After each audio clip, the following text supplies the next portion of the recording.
We Can Pay for a Green New Deal. By Stephanie Kelton, Andres Bernal, and Greg Carlock, guest writers. Across America, calls for climate action are growing louder and more fervent.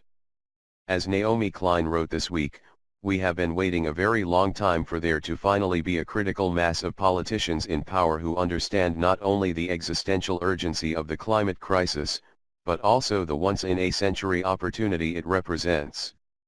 We're almost there. We understand the problem: we can't allow temperatures to rise by more than 1.5 degrees Celsius. The United Nations Intergovernmental Panel on Climate Change gives the world 12 years to make substantial reductions in greenhouse gas emissions to avoid severe climate effects later this century, including in the United States. The urgency of the situation can't be overstated.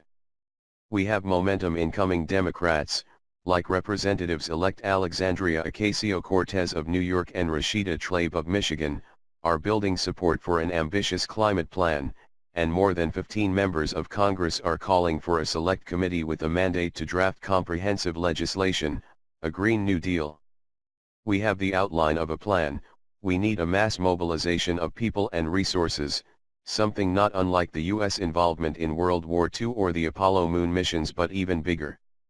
We must transform our energy system, transportation, housing, agriculture, and more. What we don't, yet, have is the final, vital ingredient: a critical mass of politicians prepared to unleash the enormous power of the public purse to save the planet. We need more political courage and less political consternation. The benefit, not the cost. Sure, it'll cost a lot of money. That's likely to rattle the nerves of self-proclaimed deficit hawks, Democrats and Republicans alike, who will ask the same tired questions: how will we pay for it? What about the deficit and debt? Won't it hurt our economy? In fact, these questions are already coming, with the eager help of the fossil fuel lobby. Republican Senator Mike Lee of Utah recently said that all the proposals I've seen so far would devastate the U.S. economy. Senator Marco Rubio, RFLA, says he's theoretically open to action but adds, "I'm also not going to destroy our economy." Democrats risk aiming low if they merely repackage proposals for pay-go infrastructure spending that would build more roads and bridges but fail to strengthen resilience to worsening climate hazards. These politicians, and the pundits who echo them, approach the debate all wrong. We can't afford to let deficit politics stand in the way of an ambitious Green New Deal. Here's the good news: anything that is technically feasible is financially affordable. And it won't be a drag on the economy, unlike the climate crisis itself, which will cause tens of billions of dollars worth of damage to American homes, communities, and infrastructure each year. A Green New Deal will actually help the economy by stimulating productivity, job growth, and consumer spending, as government spending has often done. You don't have to go back to the original New Deal for evidence of that. In fact, a Green New Deal can create good-paying jobs while redressing economic and environmental inequities. One policy vision, by the progressive think tank Data for Progress, is based on a foundation of equity and justice. It proposes a transition to a low-carbon economy using clean and renewable energy, the restoration of forests and wetlands, and the build-up of resilience in both rural and urban communities. Rethinking the budget.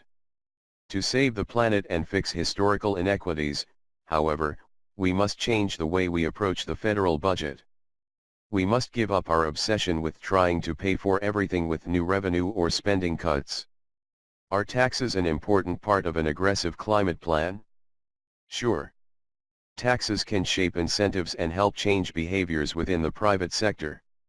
Taxes should be raised to break up concentrations of wealth and income, and to punish polluters for the cost and consequences of their actions. In a period without federal leadership on the climate crisis, this is how many state and local governments are considering carbon pricing. That's useful not because we need to pay for it but to end polluters' harmful behavior. The federal government can spend money on public priorities without raising revenue, and it won't wreck the nation's economy to do so. That may sound radical, but it's not. It's how the U.S. economy has been functioning for nearly half a century. That's the power of the public purse.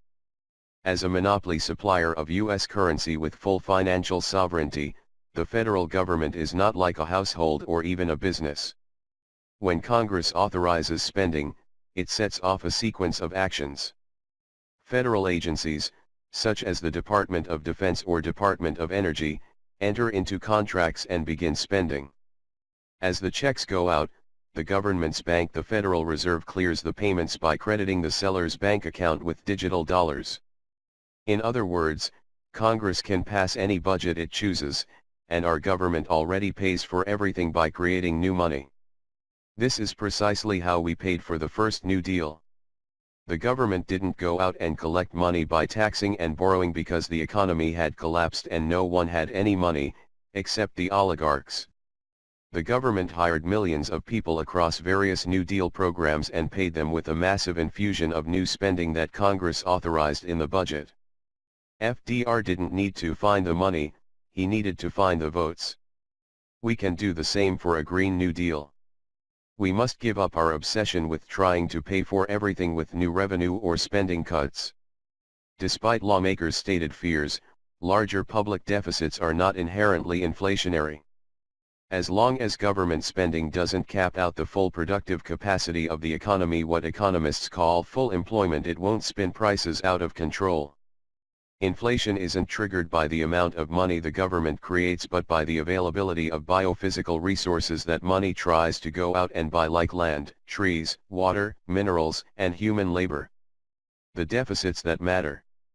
Instead of talking about a numerical budget deficit, we should be talking about the deficits that matter, like our deficits in biodiversity, fresh water, and the capacity of our environment to absorb pollution. We should be sounding the alarm about our deficits in education, in time we can spend with our families, in life-saving medical care and access to mental health services, and in life expectancy itself. And what about our deficit in freedom from the violence of unemployment and jobs that pay starvation wages? The US government can never run out of dollars, but humanity can run out of limited global resources. The shapers of the original New Deal understood this. James McConaughey, director of the Civilian Conservation Corps, stated in 1941 that the CCC had reversed the nation's traditional policy of using or wasting our natural resources at a rate faster than they were being replenished and had started the country on the way toward a balanced natural resources budget. Emphasis added. The US government can never run out of dollars, but humanity can run out of limited global resources. The climate crisis fundamentally threatens those resources and the very human livelihoods that depend on them. The only conversation worth having. Once we understand that money is a legal and social tool, no longer beholden to the false scarcity of the gold standard, we can focus on what matters most, the best use of natural and human resources to meet current social needs and to sustainably increase our productive capacity to improve living standards for future generations. This is ultimately how a Green New Deal can also help bridge our political divides. Rural communities in the Midwest have as much to gain economically from a Green New Deal as coastal urban areas.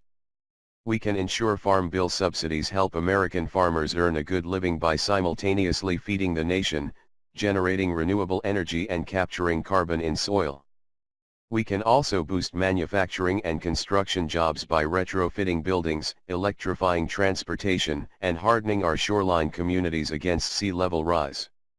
That such a visionary undertaking can align with and support just transition efforts led by communities of color, women, and indigenous groups uniquely affected by the climate crisis should also be viewed as an opportunity rather than a challenge or a burden.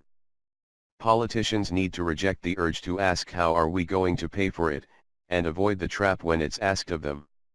A better question is, what's the best use of public money? Giving it away to the top 1% who don't spend it, widening already dangerous wealth and income gaps? Or investing it in a 21st century, low-carbon economy by rebuilding America's infrastructure, bolstering resilience, and promoting good-paying jobs across rural and urban communities? The greatest burden we are passing on to future generations is not the debt but our failure to respond to the climate crisis. We must move beyond the fatalism about paying for a Green New Deal so we can get to the conversation that matters most: how can a Green New Deal protect our finite natural resources, end the climate crisis and build the 21st century economy that works for everyone? That's the only conversation the American people should be willing to have. Stephanie Kelton is a professor of economics and public policy at Stony Brook University and former economic advisor to Bernie Sanders' 2016 presidential campaign. Andres Bernal is a lecturer in urban studies at Queens College and a doctoral student in public and urban policy at the New School. He is an advisor to Republican-elect Alexandria Ocasio-Cortez. Greg Carlock is a Washington-based researcher in climate action policy and data, and a senior advisor to Data for Progress.